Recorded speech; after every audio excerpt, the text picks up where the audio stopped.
Hello, friends.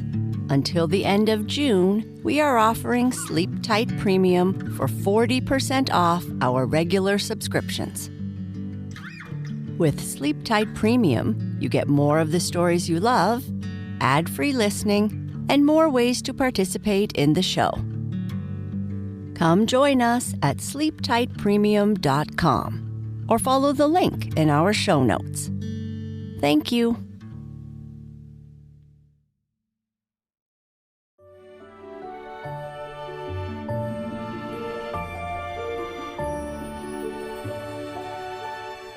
Hello, friends, and welcome to Sleep Tight Stories.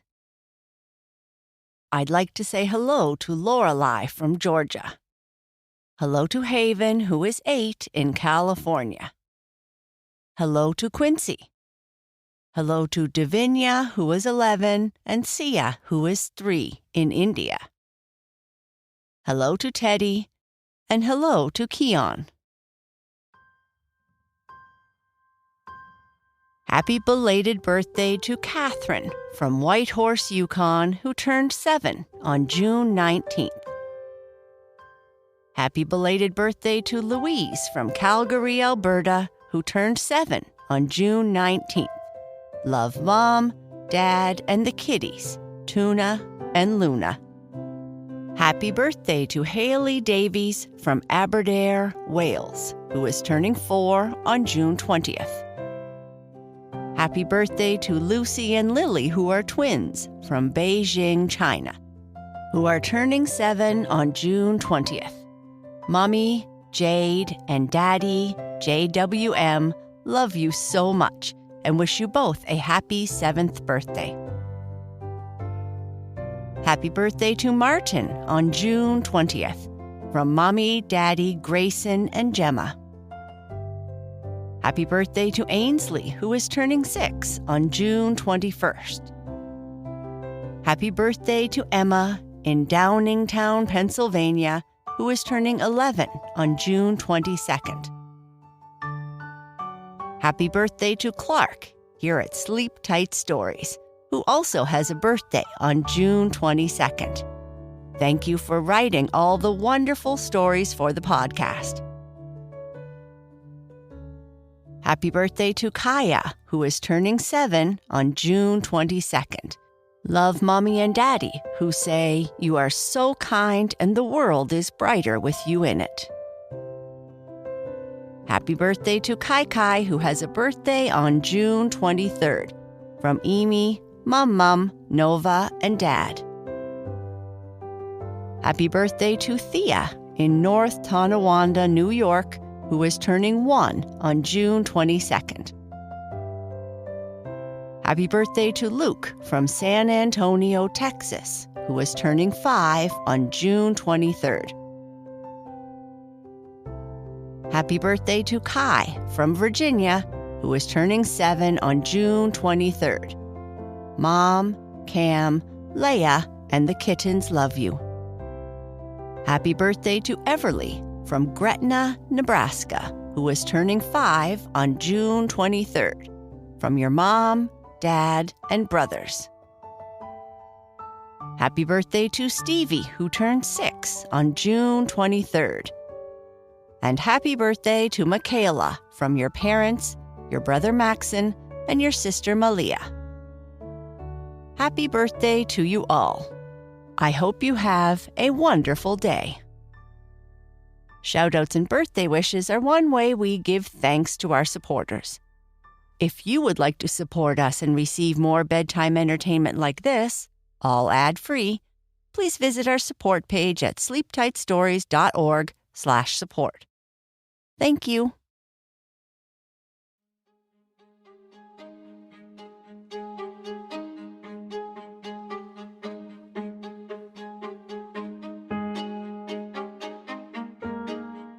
Esther has gone through the portal into another place where things don't look quite the same. She walks for a while, calling out to see if anyone is there, but hears nothing until Araya replies and tells her to stop shouting. Everything around is dull and gray, and Esther starts to miss Shirewood.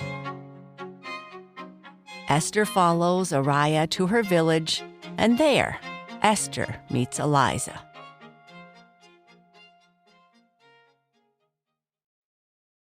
The Magical Book of Dreams, Part 13. Esther followed Eliza down a cobblestone path toward her cottage, which could be seen in the distance. Esther assumed it was hers, as every other home lining the path seemed to be abandoned and in a state of disrepair.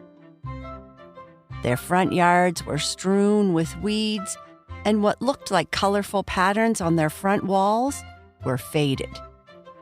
This place made Shirewood look exciting by comparison. The outside of Eliza's cottage looked well cared for. It made up for what it lacked in color and its tidy and proud appearance. Statues and pots that once held flowers were placed throughout, and grasses and vines were trimmed to a respectable height. "Come in, child, and have a seat while I put on some tea for us to drink. I can't wait to hear all about you and your adventure you have had. I would also love to hear all the news from Shirewood," Eliza said. Esther sat in a large, comfortable chair surrounded by colorful cushions. The inside of the cottage was full of color and a dramatic contrast to the outside world, as if a burst of good magic had been unleashed within its walls. What rays of sunlight there were filtered through the stained-glassed windows, casting a kaleidoscope of colors upon every surface. "How did you know I was from Shirewood?" Esther asked. People from Shirewood are unmistakable. Your dress, conservative mannerisms, and the sound of your voice all remind me of home," Eliza said from the kitchen. "You are from Shirewood?" Esther asked with a voice of surprise. "I am. We can talk all about it over tea." As Esther waited, she looked around Eliza's cottage to see the walls adorned with all kinds of whimsical tapestries depicting fantastical creatures and sprawling landscapes. Many of the creatures depicted she had neither seen nor heard of. The walls were painted in hues of azure and amethyst, adorned with intricate golden patterns that seemed to shimmer and come alive in the candlelight. Like Shirewood, this village used candles instead of magic, though not by choice. Every corner of the cottage was filled with curiosities and treasures. She must have traveled far and wide, Esther thought. "Here you go, dear," Eliza said, as she placed a tray with a pot of tea, cups, and small treats on the small table in front of her. Pouring the tea, Eliza continued. "This tea is a special formulation I made to overcome the terrible taste of our water. These little cookies are a specialty of mine. One of the positive aspects of Queen Morgana's rule is that with less sweetness to add to our baking, I can eat far more cookies." "Thank you," Esther said, as she took a drink of the tea, realizing just how thirsty she was. "It's quite delicious." "You are too polite, my dear. Another sign you are from Shirewood. So, please tell me, what is someone so young as yourself doing alone in what Shirewood used to call the unknown realm? Or was it the forbidden realm? I can never remember." "I came to find my father, who traveled here many years ago but never returned. Everyone thinks he never came back by choice, but I have never believed that."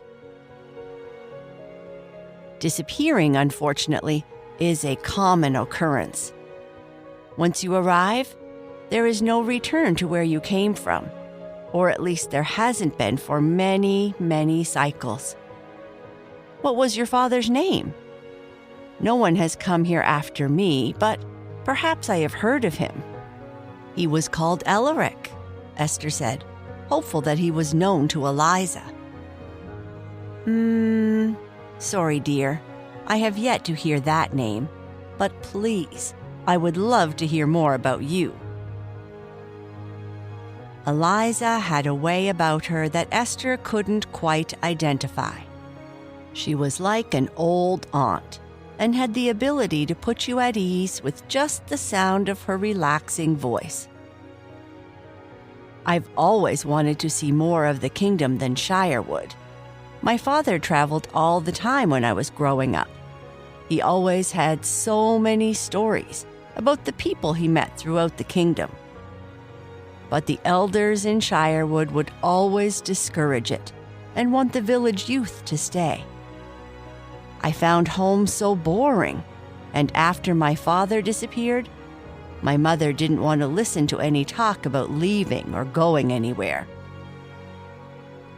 Yes, I was much like you when I was your age. I was restless. I wanted to see more of the world, meet all the creatures of the realm, especially those in the mystical forest. But what changed? How did your mother accept you leaving, especially at such a young age? You look like you haven't even finished school yet. I didn't tell her, Esther said quietly. I was upset, and now I am alone. Esther sat quietly for a minute and then continued. It all started when I found this book on a path that wasn't walked on much anymore. It had all these stories and pictures that a traveler had, a bit like a diary. It was so interesting, and eventually my mother, brother, and I all read it after dinner each night. But then, hidden inside the book, I found a map, which seemed to react whenever I touched and breathed on it. It was this map that guided me here. Without the map, I would not have left, at least not immediately. Eliza leaned forward, eyes wide open, and said, "A map?" Yes, by chance, I found this beautifully illustrated map hidden inside, and it would only reveal all its details to me, no one else. It detailed the exact route to the unknown realm, and I saw this as a chance to finally find my father. I don't know why, but when my mother saw how the map reacted to me, she seemed very upset, and I was scared that she would take it away from me and that I would never be able to find my father. So, when she was asleep, I ran out the door with the map and followed its instructions as it guided me here. Oh dear, I haven't heard of that kind of magic in this kingdom in many, many cycles. No one has been able to revive or use good magic since Queen Morgana started to change, as she did. Do you have the map with you now? Eliza said, with an anxious look on her face. Yes, but what was there before has disappeared, Esther said, as she took the map out of her bag and handed it to Eliza. Looking at the map, Eliza said, "Fascinating. It looks like an old scroll, certainly from this realm and not yours. Have you encountered any other objects that you could interact with?" No, just the tree that the map directed me to. It acted as a key, allowing me to travel through the portal contained within it. Looking away from Esther towards somewhere far away, Eliza said, "I see. Very interesting. When I arrived, the portals were visible to all, but that changed when things turned gray." Will I really have to stay and work in the garden? I really want to continue on my way to find my father." "Work in the garden? Who told you that, dear?" Eliza said, laughing. "Araya said that I wouldn't be allowed to continue my search, that I would be required to work in the gardens, and I'm not the best gardener. My brother loved working the gardens, but I preferred other pursuits. I will have to speak to that girl. No, you don't have to stay here, but I cannot allow you to walk alone on the glade. It just isn't as safe as what you would be used to in Shirewood." "I have many questions, as do I, but that's enough talking for tonight, dear. You can sleep in the guest room, and I'll put a bowl of food in the room for you. You can clean up in the bathroom, and then you should get some rest. In the morning, we can talk more and see about helping you continue onwards to find your father," Eliza said, like she was in a hurry. Esther washed up in the bathroom, by habit looking in the top corner of the mirror for the picture of her father. "I'll find you, Father, I promise," Esther whispered to herself. When she finished cleaning up, she went to her room, where a bowl of root vegetables in broth was waiting for her. It smelled good. She ate quickly and promptly fell asleep as soon as she laid her head down on the modest bed. She slept well despite dreams filled with flying unicorns and images of her father, mother, and brother. She remembered hearing loud voices in the outer room throughout the night, like there was an argument or heated discussion. But she was so tired, she thought that that might also have been a dream. Walking out into the outer room, Esther saw that Eliza was already up preparing tea and what looked like it could be breakfast. "Good day, dear. It's another day and another chance at sunshine," Eliza said. "Have a seat while I get you something to eat. You will need a good meal, I'm afraid." "Good day," Esther replied, wiping the sleepers from her eyes as she sat at the small table that connected the kitchen with the outer room. Eliza placed a large bowl of broth with root vegetables in front of her, along with a pot of tea and more cookies. "Be careful, the food is hot," Eliza said. Just as Esther started eating, there was a loud knock on the door. Without a hint of surprise, Eliza opened the door to reveal Araya standing at the door with what looked like a deeply unhappy look on her face. "I'm here as ordered," Araya said. "Oh, don't be so dramatic, Araya," Eliza said. "Come in and grab something to eat. Esther is just finishing her breakfast." "Yes, the great helpless one should eat." "Mind your tongue, Araya," Eliza interrupted. "Esther, I have some news. While I would love to spend time talking with you about all the changes that have happened to Shirewood since I left and giving you a detailed history of this realm, it's imperative that you leave quickly on your quest to find your father. We haven't had anyone come through here for many cycles, and I know nothing of where he might be. I have asked Araya to accompany you. As I have said, it is just not safe for you to go alone, and the glade is vast, and without good magic, you may find yourself helplessly lost. You better keep up because we have a lot of ground to cover," Araya said, knowing where they were traveling to before Esther did. "Araya will take you to the next settlement, where you may find more answers to the questions you seek. There you will seek the counsel of an elder named Gimble, who should be of some assistance to you. But, despite her rough demeanor, you must listen to the advice of Araya. Despite her young age, she is one of our most capable. Well, in days of old, we would call her a knight. so please listen to her, and she will guide you through the grayness of the glade. Esther's pulse quickened as she knew her search for her father was now truly about to begin.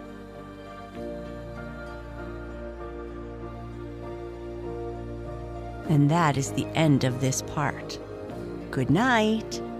Sleep tight.